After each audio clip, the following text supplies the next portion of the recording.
হ্যাঁ বলো বল্টুদা। অরিত্র, তোর জন্য একটা সুন্দর মেয়ে দেখেছি, চামেলি, সরকারি চাকরি করে। বললে তো একবারে বই খাওয়াবে। তাই নাকি গো? ওকে তোর ছবি দেখিয়েছি, তোকে খুব পছন্দ হয়েছে, অরিত্রকেই বিয়ে করব। কি বলছো গো, আমাকে পছন্দ হয়েছে? ও চাইছে তোর সঙ্গে একটু লটর পটর করে তারপরে বিয়েটা করবে।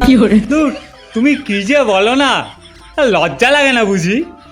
আর শোন, আজ ও আমার বাড়িতে এসেছিল, তো বলছিল যে তোর সঙ্গে একটু দেখা করতে চায়, একটু কথাবার্তা বলতে চায়, কিন্তু আমি তো একটা সিনিয়র মানুষ, আমার সামনে আর কীভাবে কথাবার্তা বলবি, ওই জন্য ও আমাদের এই বাড়ির পাশের যে পার্কটা আছে, পার্কের সামনে দাঁড়িয়ে আছে। আমি তোর কথা বলেছি, আমি বলছি যে ওকে আমি ফোন করে দিচ্ছি, ও এসে তোমার সঙ্গে দেখা করে দিচ্ছে। তুই তাড়াতাড়ি চলে আয়, এসে এক্ষুনি তুই দেখা কর। হ্যাঁ হ্যাঁ হ্যাঁ, আমি আমি এক্ষুনি যাচ্ছি বল্টুদা।